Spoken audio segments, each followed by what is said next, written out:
To the people of the Philippines, you entrusted me not only with votes, but with your hopes. I hope my service has honored that trust. Though I leave this chamber, I remain your public servant in my capacity as a lawyer and as a concerned and involved citizen, advocating for federalism and faster local development, for a just and fair society, and for preferential focus on the poor. I also leave you with one wish. May the laws you pass rescue the poor and helpless and deliver them from the grasp of evil people, as it is written in Psalm 82:4. I leave carrying with me the lessons from this chamber, the friendships I have made, and the love I have deepened for this country. Public office is borrowed time, and my time here, though ending, will always remain a chapter I will cherish. It has been the honor of my life to serve you as Senator of the Republic of the Philippines. Marami akong lessons learned. For example, saan ako nagkamali, paano nyo kami nautakan, Oh. Yes, paano nautakan ng majority ay minority. Tapos, actually, may pagkakamali kami na present kaming dalawa. Kung absent yung isa, meron sana kaming parliamentary maneuver na nagawa. So, to my colleagues, all of you, so if I look around, I think I've spent enough time in this chamber, and I've been siguro so involved in your professional lives that I think I have personal relationships with all of you. Actually, with all of you. Ito, si Sila Bato, si Bongo, si Robin. May kaso pa nga kami. We are fighting over a political party. And because of that, I have been forced to look for another political party. So party mates ko na, Tita Cynthia, Amy Marcos, Mark Villar, Pia Cayetano. So,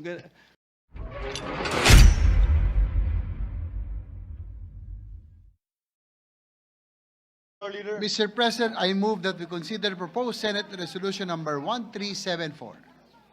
Any objection? Hearing none, Senate Secretary is directed to read the title only of the measure. Resolution commending the Minority Leader of the Senate, the Honorable Aquilino Coco L. Pimentel III, for his exemplary leadership and significant contributions to the nation as a statesman, legislator, and advocate of justice. Majority Floor Leader. Mr. President, I move that we adopt proposed Senate Resolution number 1374. Any objection? Hearing none, Senate Resolution number 1374 is hereby adopted.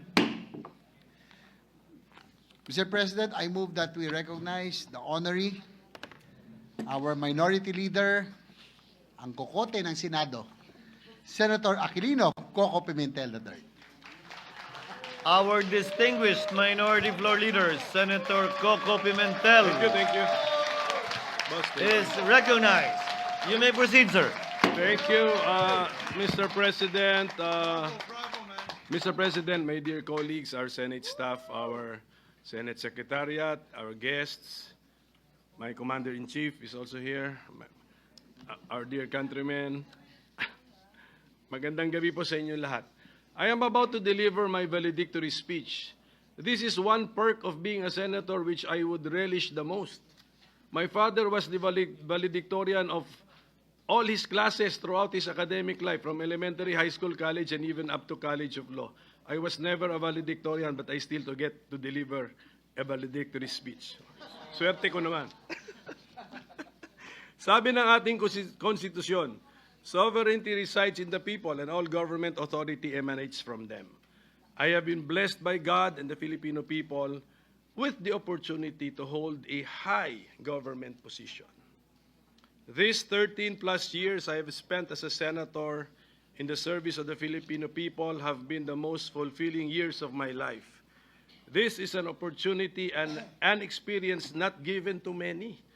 I am very grateful to the universe for this, Who would have predicted or who would have thought that this would happen to an introvert person like me? My Senate journey began not in the usual way, but through an extraordinary and unique experience that tested our resolve and faith in the democratic process. But I am grateful that what began as an electoral protest has since grown into a relationship marked by mutual respect, collaboration, and even friendship. A reminder,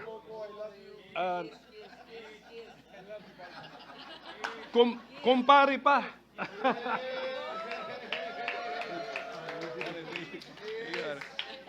So a reminder that in the end, we are all here to serve the Filipino people. So let me go back to the decision which allowed me to be part of this chamber, Mr. President. Siguro nalimutan na nila, pero hindi ko po nalilimutan. Yung mga senador who voted to allow me to sit in the Senate in my protest way back in August 11, 2011. Pia Cayetano. So, hindi ko nalilimutan yun, Pia. So thank you very much. Bong, baka nalimutan mo na, but you were part of it. Thank you very much, Bong. And of course, returning Senator Kiko Pangilinan and former Senator Greg Onasan and Sonny Trillanes, and also Lito Lapid was a member of the set. And I just want to make it of record, Mr. President, the justices from the Supreme Court who made possible my stint as a senator, then Senior Associate Justice, the chairman of the set, Antonio Carpio, Associate Justice Teresita Leonardo de Castro, and Associate Justice Arturo Brion. So this chapter in my life, while unconventional, set the tone for the kind of public service I aspired to offer. One rooted in truth and justice, constitutionalism, rule of law, and the unwavering dedication to serve the people's interest. Napansin nga ni Senator Risa Ontiveros, because this is our last day, so I'm about to end my tenure as a senator. Sabi niya, ang bookends ng political life mo, andito si Comelec sa umpisa, andito pa rin si Comelec sa dulo. So, because if you remember, my dear colleagues, last December 11, 2024, you were already congratulating me. Oh, but that was 6 months ago. So 6 months later, hindi pa rin tapos ang issue na yon. So I hope nagdilang anghel kayo nung 6 months ago, Mr. President. In 2016, this chamber entrusted me with the honor of being Senate President, a role previously held by my father, Senate President Nene Pimentel. Can I reveal, Ma'am Lauren, can I reveal that ikaw may kasalanan nito? Yes, opo. Wala po akong ambisyon. Ako po'y tinawagan ni Senator Lauren at sinabihan na, mag-ambisyon ka maging Senate President. Okay, so for 22 months, I endeavored to uphold my vision of a Philippine society which is just and fair, which saves and shares, scientific, peaceful, educated, healthy, democratic, and which is most of all happy and free with overflowing love of God and country. So passing a law is a collective effort. So together, all of us, during my time as Senate President, we started or passed landmark measures. Free tuition, free irrigation, the wage increases for public servants, the doubling of the base pay of military and uniform personnel, free public Wi-Fi, and extended the validity of passports and driver's licenses, care of Senator Grace po. The Bangsamoro Organic Act, Mig, sa'yo to, which is the effort of Migs Subiri, the universal access to quality tertiary education, the train law, especially that aspect which lowered personal income tax rates, the ease of doing business, Mental Health Act, to name a few. I would also like to thank all of you for helping me pass and or for designating me to be the sponsor or co-sponsor of many other laws involving creation of courts, the NBI Modernization Act, the Estate Tax Amnesty Law, the Retail Trade Liberalization Amendments, the creation of the Department of Migrant Workers, sa'yo to, Joel, the Creative Industries Development Act and the Centenarians Act, both laws with the help of IME, the Government Procurement Reform Act, the Archipelagic Sea Lanes Act with the help of TOL, among others. One of the great privileges of serving in this chamber has been meeting and learning from some of the finest minds in our country's political and legislative history. I am grateful to have learned from their wisdom and, of course, from your wisdom, my dear colleagues, and your wit and your statesmanship. My time as minority leader has been most fulfilling too. I have learned a lot having been forced to read almost all of your bills. Totoo. Pero hindi kaya. Kaya I said almost all. So I thank my compatriot in the minority of two, Senator Risa Ontiveros, for electing me as the minority leader. Ganun kasimple yung aming eleksyon, actually, Mr. President. So, iwan ko na lang po sa inyo bilang pakiusap ko ang mga panukalang batas na na-file ko na sumasalamin sa aking mga personal na advokasya. Kabilang dito ang pagtatag ng ospital para sa mga senior citizens. Saan si Senator Bongo? Sana pansinin naman niya ito. Ang modernisasyon ng Philippine Orthopedic Hospital. Ito, pag-isipan niyo po ito na mabuti, ang pagbuwag ng travel tax. Because, nasa Constitution kasi that we have the right to travel, so we do not tax a right. At ang integrasyon ng computer programming sa basic education curriculum. Sinusulong ko rin ang reforma sa People's Initiative and Referendum Act, pakitingin na lang po. And also, I filed some measures designed to discourage negligence and recklessness, yung tinatawag na mga quasi-offenses, sa dami ng mga aksidente ng mga bus, mga heavy vehicles leading to injuries as well as loss of lives. Pag-aralan po natin ito. Marami akong lessons learned. For example, saan ako nagkamali, paano nyo kami nautakan, gano'n. Oh. Yes, paano nautakan ng majority ay minority.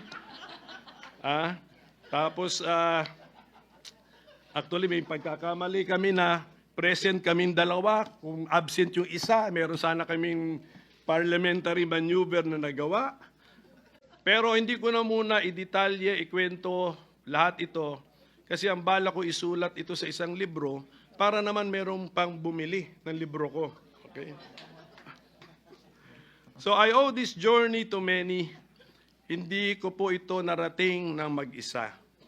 So to my colleagues, all of you, so if I look around, I think I've spent enough time in this chamber and I've been siguro so involved in your professional lives that I think I have personal relationships with all of you. Actually, with all of you. Ito, si Sila Bato, si Bongo, si Robin. May kaso pa nga kami. We are fighting over a political party.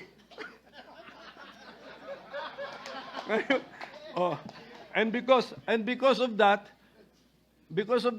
I have been forced to look for another political party. So party mates ko na, Tita Cynthia, Amy Marcos, Mark Villar, Pia Cayetano. So I really have, I believe I have personal relationships with all of you. So I want to thank all of you. The Senate is not a place for echo chambers, but for courageous discourse. In diversity, we find democracy's heartbeat. Salamat for debating with me. I learned a lot from using my kokote. And I believe this is also an anti-Alzheimer's measure. Diba? So, so maraming salamat po muli sa inyo lahat. Pero siguro, kung meron man nasaktan sa 13 years ko rito sa Senado, kasi siyempre na-involved din tayo sa some highly political issues eh. Kung meron pong nasaktan sa aking mga kilos, nasabi, actions, or na-file, I beg for your understanding. And I pray that with the passage of time, you will find it in your heart to forgive me. So ganun lang po. If ever lang. If ever. Okay, so I'm assuming meron kasi lahat tayo dito, sensitive eh. Karamihan sa atin rito sensitive. Oh. So, basta ulitin ko to my dear colleagues, I really thank you. No? You have been all very kind to me. You have been all very good to me. And you have been all ko na lang para hindi na natin isipin. You have been all very generous to me. Okay. To the Senate Secretariat and staff, the OSAA, even our cleaning staff, thank you for keeping this institution alive day in and day out. Your work, often unseen, ensures that the Senate remains a bastion of democracy. Lahat po tayo may ambag to making the Senate a bastion of democracy. So to my own staff, sana staff ko, may andito konti, okay. Thank you for making me more efficient by multiplying the number of my mini-me's. Yan sila. So, I hope meron po kayo I hope meron kayong natutunan sa time ninyo sa akin, and congratulations to all of my staff who have been hired by incoming senators. So to my family, Kat is here. Kat, my wife, she is the commander-in-chief I mentioned earlier. My mother, si Nanay Bing, of course my siblings, and my classmates and my close friends. Your faith in me has been my anchor. Public service demands long hours and personal sacrifice. Thank you for your prayers, understanding, and actual support. To the people of the Philippines, you entrusted me not only with votes, but with your hopes. I hope my service has honored that trust. Though I leave this chamber, I remain your public servant in my capacity as a lawyer and as a concerned and involved citizen, advocating for federalism and faster local development, for a just and fair society, and for preferential focus on the poor. I also leave you with one wish. May the laws you pass rescue the poor and helpless and deliver them from the grasp of evil people, as it is written in Psalm 82:4. I leave carrying with me the lessons from this chamber, the friendships I have made, and the love I have deepened for this country. Public office is borrowed time, and my time here, though ending, will always remain a chapter I will cherish. It has been the honor of my life to serve you as Senator of the Republic of the Philippines. Maraming salamat po sa sambayanang Pilipinas. Thank you, Senator Pimentel. Duly noted.